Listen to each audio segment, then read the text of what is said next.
Welcome to the Finest Women in Real Estate TV talk show. I'm your host, Lyndell Werling, and we have a very exciting panel of experts here today in how you start a business. To my right, we have Chanthala. She is a realtor at Big Block Realty. And to our middle of the table, we have Gillian Larson, and I'm so excited that you could join us, Gillian. I am delighted to hear more about what it is that you do, the creator and event producer for the Reality Rally. Thank you. And at the end of the table, we have Cho Spicer, and she is the co-founder and CEO of Femargent. It's an incredible network that we're going to learn more about today. What I'd like to do is start off and hear a little bit about how each of you have founded your businesses. It's my belief that businesses need to fulfill a need and they need to solve a problem. And the more that you do that, the more successful you will be, the more clients that you will have, and obviously the more happy customers that you're going to have in place. So Marianne, tell us a little bit about your view of real estate and what you do to help people fulfill the need they have for housing, for the investment that they make in their real estate, for solving the problems of not knowing the market space. Share with us how you do that. Yes, thank you for having me. So I'm actually a dual agent here in San Diego, so I support buyers and sellers. With the buyers, I definitely help them out with educating them through the whole entire process, because many of them don't know where to start, what to do, how do I even can afford a home out in San Diego. So absolutely. Yeah. Information is power, and you're seen as an expert, so that's the need to fulfill.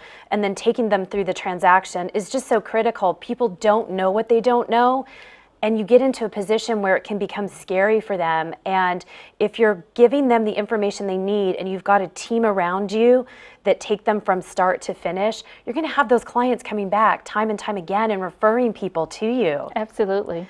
Wonderful. Gillian, this is something I want to hear more about. The Reality Rally is exciting. I love that it's here locally. Tell us about what it is, how it came to be. I would love to tell you, and thank you for asking. I just love that. So, Reality Rally is a 3-day fun event. We call ourselves Fun for Funds. And it's 3 days of fun events raising money for Michelle's Place. It's a cancer resource center. It's the only one in the Southern California area. And they provide no-cost services to those that have seek their help in support and classes and Reiki and yoga and wigs and prosthesis, anything that might be needed. They don't do medical care, but they refer people to medical care. And Reality Rally started because I was a contestant on the TV show Survivor in 2008. Oh gosh, a long time ago. And I tried for 8 years to get on. It took me 20 applications. I was eventually picked because they were looking for an adventuresome granny, and they were going to Gabon, Africa, and I'm actually from South Africa. So I was picked for that season, which is always why timing is right for other people mostly, not necessarily for yourself. So I thought, and played for 6 days. I lost 12 pounds. I was booted second. I had a 5-week vacation, and I created an event that could do something. This wasn't about me getting on a TV show. It was about me getting off the TV show and using the TV show. So I created Reality Rally, which is the 3-day fun event, and I call us a funnel of funds. We have this great opportunity to provide services to people, fun events, people to participate in some way. The money comes pouring into the top of the funnel. We pay for a few expenses in the neck, and the rest goes to Michelle's Place to help people. So where we fill a need, obviously, is funds for Michelle's Place to provide the services they do, but we provide fun and unique experiences for people to have. You say in business, we're not in the business. We're in the business of having fun to raise funds. None of us get paid. We're all volunteers. And I have about 400 volunteers altogether that make it happen. So yeah, it's a great event, and it's Reality Rally, and we've collaborated with Finest Women in Real Estate almost from the beginning. Met Marie, and I do speaking engagements for her organizations about persistence, never giving up, doing what you feel you can, going through the hard times of whatever it might be. And then that's where we met first of all, and then now Finest Women of Real Estate come to Reality Rally and do interviews there's a smorgasbord of really interesting, fun people. I've been there, and I can confirm you put the fun in fundraising. Aha. The thing that I like about this story and what you've been able to do is You said two things. One, you got on the show to get off, and look at what you've created. That's what entrepreneurs do. You didn't end your journey after all of those applications, which takes courage and it takes persistence. So I love that you were able to do that and turn this into something that is so critical for our local community. I've heard so much about Michelle's Place. People don't want to talk about the extreme expenses, the agony, the confusion, and all of the things that go along with fighting cancer. That fight doesn't just end when you leave the medical facility. So thank you for providing that to our community. It is really important. You have done a tremendous job with that. Well, thank you, and what a way. We have fun while people who are fighting are not having fun, and that's why we do it. Indeed. Otherwise I'd be home watching Netflix. 24/7, you can do that. Absolutely, yes. I'm going to move on to Cho Spicer. And when we talk about entrepreneurialism, it's hard. Starting a business is difficult. And one of the reasons is it takes money. And what you've been able to do is look at how businesses need to evolve and through the life cycle of businesses, what resources people might need and make them attainable, make them accessible, and broadcast them. Share a little bit about how Femargent was created and what your goal is with having this community. Oh, thank you for having me on the show, for one. I'm surrounded by some amazing women. I'm loving the stories. Femargent was birthed because, for my own personal reasons, you know, all my kids are growing up, they're out of the house. I get to really put my effort into something that will bring me, you know, joy and passion is something that I really believe in, and that is helping other women get started in their businesses. For myself, starting my own business, I was a young mom, had no skills, no computer skills whatsoever. I bought my first computer. I never took a computer class, by the way. I bought my first computer, learned how to use it, and 3 months later, I was doing graphic design, doing programming. I taught myself. And with this skill, I was able to, you know, use it to barter for things that I needed to build my businesses. And I realized at that moment, it's like, you know, I didn't need a lot of money to start a business. I just needed to have a skill. And with my skill, I used that to, you know, build all my other businesses. And I was able to open up shop. I was able to open up a jewelry store. I was able to start my software company. And from the software company, you know, I built a subscription box business. And everything I started, I had little to no money to start the businesses. I literally bartered any business services that I needed. If I needed a location, a venue, if I needed an office space, if I needed furniture, I always bartered for it. And I realized, like, you know, you don't have to have a lot of money to build a business. Sometimes people feel like it's a roadblock. And they're like, I can't start a business, I gotta get a loan, I can't qualify for a loan, I have bad credit. Well, all you need is a skill. Resources. Exactly. That's resources. what you've provided. And Gillian, you've done the same thing, resources to fund something. And clearly that's what's going on when you take people through a real estate transaction.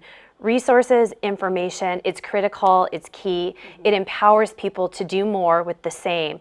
And so with Femargent, one of the other things that you've done, also you, and certainly you have as well, is you've brought the right resources. And that's what Finest Women in Real Estate does too. It's a lot of work to identify people that you want to do business with, and you've vetted those people, so have you. And by bringing a team of people that can be trusted, that provide high quality products or services, that also fulfills a need, and that also solves a problem, because we don't know sometimes until we start working with a company if they're worthwhile. So these are wonderful stories, and I'm excited to hear a lot more about what you've been doing. Stay right with us. We're going to come back and learn a little bit more about these businesses and female entrepreneurialism and how to make a dream a reality of starting your own business. I'm your host, Lyndell Werling, for the Finest Women in Real Estate. Hey guys, how are you today? Good. I'm here to talk about how with technology you can make amazing worlds. Come with me. My team and I bring the Halo world to life. Is that you? That is me. I wasn't a math genius and I knew nothing about coding. But you guys do. You guys have the power to change things. I want your job. I want you to have my job. Opioid dependence can happen after just 5 days. Know the truth, spread the truth.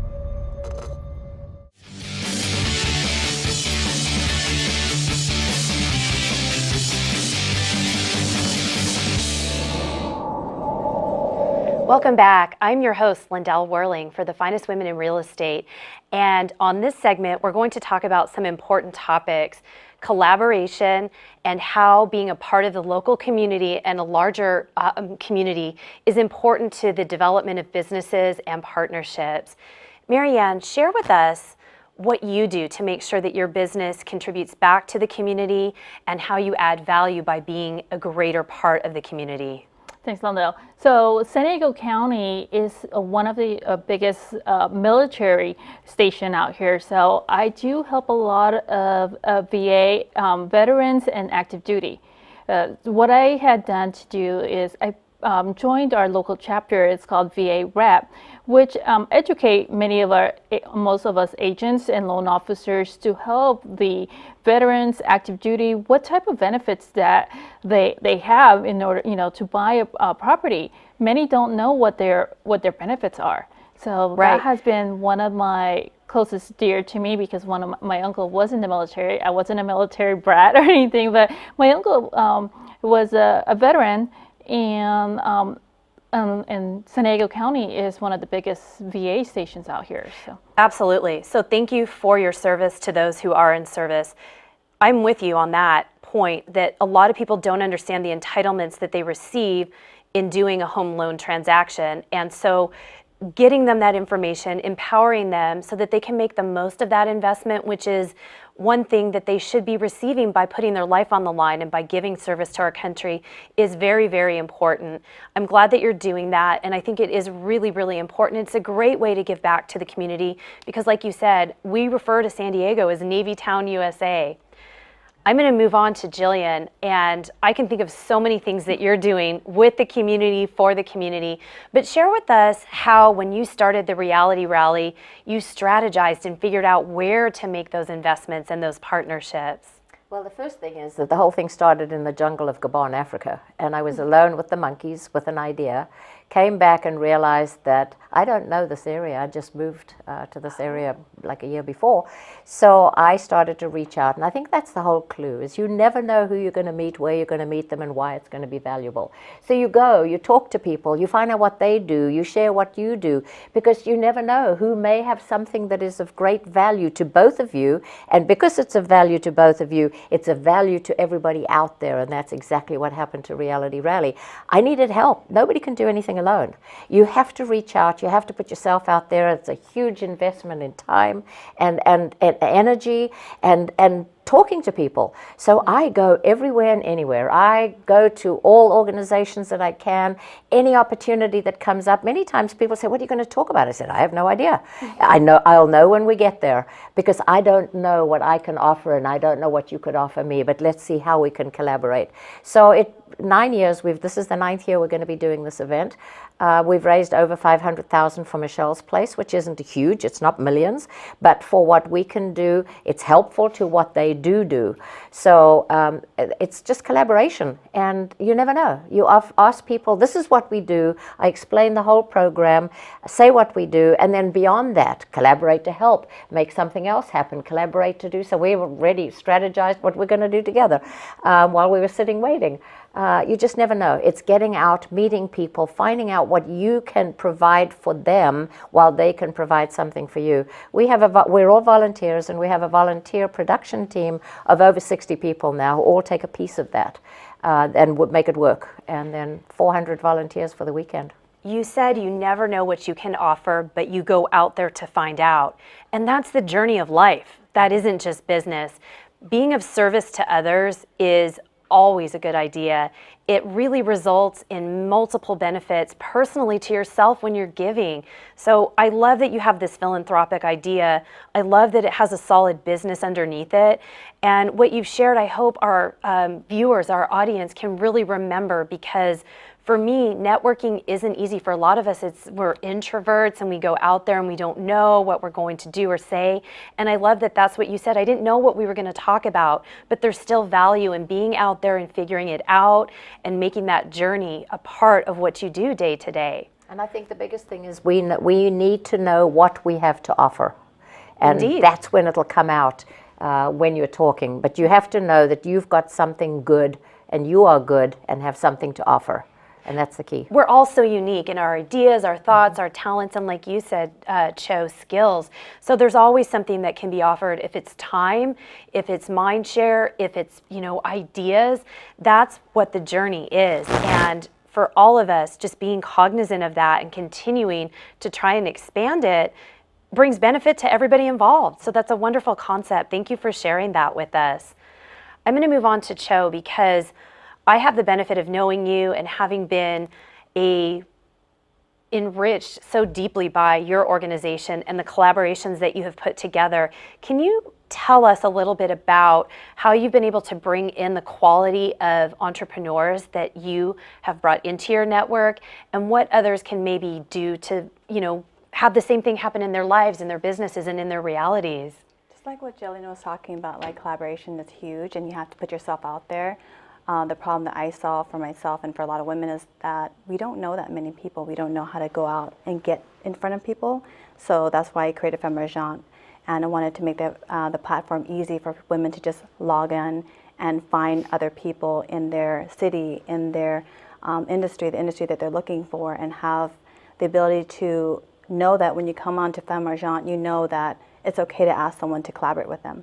It's okay to have that discussion. This is an open space for you to have those discussions, and people aren't going to shun you. So there's a lot of networks like LinkedIn. It's great, but at the same time, it feels cold. It's not, unless you know somebody who knows somebody who's going to introduce you, it's a little intimidating. So I wanted to create a platform where it's welcoming, and women know that this is what we're here for. We're here to collaborate. I'm here to offer my skills. I'm here to meet new people who are open to listen to my skills and open to actually collaborating with me if I have a good idea for them. So that was the purpose of Femargent for me. And women, they just kind of gravitate and find each other. Like me and you, we gravitated and found each other.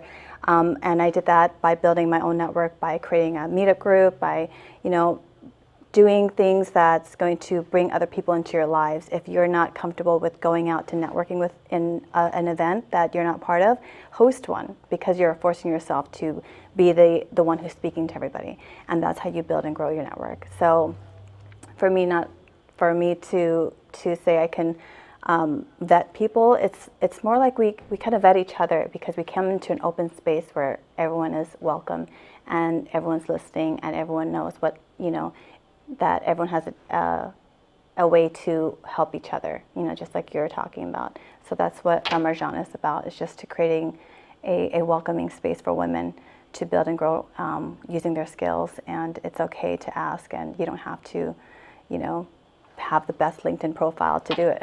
So. You made a good point. LinkedIn is a professional place where we can learn more about each other, and it's cold, it's not welcoming. And I think one of the reasons is that my personal experience with it has been people coming to me and they want something. They're not coming with that attitude of service. They're not coming to solve needs. They're not looking to do anything but kind of advance themselves. And it was one of the early platforms that people connected in a professional sense. And I think it has tremendous value. Of course, there's great articles there, and there's great information that can be gleaned from it, but it's different because it is not collaborative. And the culture is different. Exactly. And that's what, for me, women, we work differently. We work off of emotions, how we feel about each other. We kind of vibe off of one another, and you can't really do that on LinkedIn. LinkedIn is very, very professional, in my opinion, but it's great for different things. If you're hiring, you're looking to hire people, or you're looking to offer jobs, or you're looking to connect on a very, very high level position. But if you're trying to collaborate and exchange services with somebody, it's not the place to do it. So that's why I created Femargent. So we all know that that's a welcome place to do that freely. I couldn't agree more. It's a wonderful platform, and the ideas that stand behind all of these businesses in making sure that you have resources, making sure that you are keeping your end customer in mind as you've built up what it is that you've brought to the marketplace. Make sure that you continue to have value. Make sure that you continue to provide something that can grow, that can thrive. I'm going to go around the table as we're getting a little bit short on time and ask you for one word that you think is something that women should keep in mind as they're starting a business and looking to collaborate and build a successful model. My suggestion or my advice to women is to go out there and never give up, pursue what you really want to do. I love because it. you can do it. I love it. Gillian, one word. It's not one word, sorry. It's talk, tell people who you are, what you do. Why would you rob them of knowing what you can offer them if you might have been exactly what they were looking for? Shy or not, speak it out. I see why you survived in the jungle. Cho, one word. Why she survived in the jungle was because she was fearless. Once you realize that, when you're fearless, you become invincible. That is true. So fearless, invincible, wonderful words. Thank you for joining us. We will be right back with my favorite segment, and I hope you will join us. I'm your host, Lyndell Werling, for the finest women in real estate. Put the keys down, Kevin. But I'm gonna drive home. There are several warning signs present that you shouldn't be driving. My text to emoji ratio has gotten a little out of hand. A little. Yep, I'm definitely gonna call a ride home. First time I tried biking, and it was laying around my mom's house. I didn't know they'd be this addictive. I didn't know how far I'd go to get more.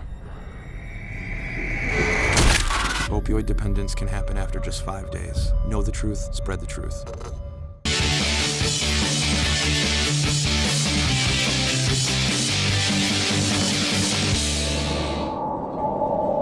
Welcome back to the finest women in real estate. I'm your host, Lyndell Werling, and welcome to my favorite segment where we talk about visual branding. It's an important part of representing yourself in the marketplace, and we're going to talk about what each of these women, and I'll even include myself, is wearing, and maybe some of the reasons behind it. Marianne, I'm going to start with you. And as a realtor, one of the things that I'm sure is important to you is making a good first impression, really important to everybody. And things that need to be conveyed to clients are probably trustworthiness and credibility and professionalism, because that's what I see in what you are wearing. You have a dress on, and dresses are great outfits. They solve the problem of looking pulled together. You take one hanger out of the closet and you have an outfit. And there's a lot that I like about your dress that I haven't seen in some of the other similar ones with these sleeves. You have a lining inside of it, so the black and the white is very detail oriented, and you have a white piece that comes across the middle of it. Details are important. It's a little bit differentiated from the others like mine. And what that does is it shows people you cared about what you were wearing, that you're respectful of their time, and put your best foot forward. And in visual branding, that's what you want to do. Not look like everybody else. Be creative, but be pulled together. And I'm going to talk a little bit about shoes. You're wearing closed-toed shoes, which I'm a big fan of for meeting people. Sometimes I believe that culturally, maybe perhaps if we're meeting people that are more my parents' generation, they expect things that are a little bit different and less fun and edgy than maybe a younger generation. And that's what I think you've done, put together a really well thought out outfit that meets the needs of your clients. So thank you for being here with us today and looking fantastic. Thank you. Gillian, I'm going to talk about your outfit, and I'm excited because for those that don't know you, you are the adventurous granny, and you started this a long time ago and have carried it forward through today. In visual branding, you need to represent who you are, and you have a logo on your shirt, and it's wonderful because it's able to then open up a dialogue. Maybe for people that are shy, that are curious, they can ask you, what is the Reality Rally? And you've even stated where it is. It's local, it's here in Temecula. The Reality Rally draws upon your experience on Survivor, and you even have something that shows a little bit of like the obstacle course or the, challenges that you've encountered on your reality show. So it's a wonderful logo, and the shirt's kind of carried through because it looks like something you might wear on safari in a jungle, and so do your pants. So you did a really great job branding yourself, making yourself approachable, and that's half the battle. You want to be able to establish rapport with people, instill credibility, and be interesting, which is what you have done. Wonderful job doing that, and I love that you do it often. I'm going to move on to my friend Cho Spicer here, who is the founder of Femargent, which, explaining what the brand does, it has a lot of influence for women. And what you've done is had a creative look that's very different than the rest of us. It's edgy, but your jacket is pulled together in the traditional double-breasted with gold buttons fashion. So I call it the high-low mix. You have two pieces that maybe everyone else wouldn't put together, and black and white and the other colors of your brand the pink, you don't have the pink on, but you're representing the black and the white. And that's what visual branding is, pulling elements of your business and what it is that's different and unique about you into the look that you have. So it's fantastic. I love what you did. And I don't usually talk about myself, so maybe I'll spend just a couple seconds doing it. I too want to establish rapport and credibility and be trustworthy, so I tend to dress a little bit conservatively, and a higher neck works well. I put jewelry on so I can say I've got something interesting on without being over the top, and I tend to wear closed-toed shoes just to be that professional look. So visual branding is an important part of what women can do, women and men can do to sell themselves, to be professional and look unique as you go out and represent. Thank you for joining us for the Finest Women in Real Estate. I'm your host, Lyndell Werling, and we hope that you'll join us again for our future segments.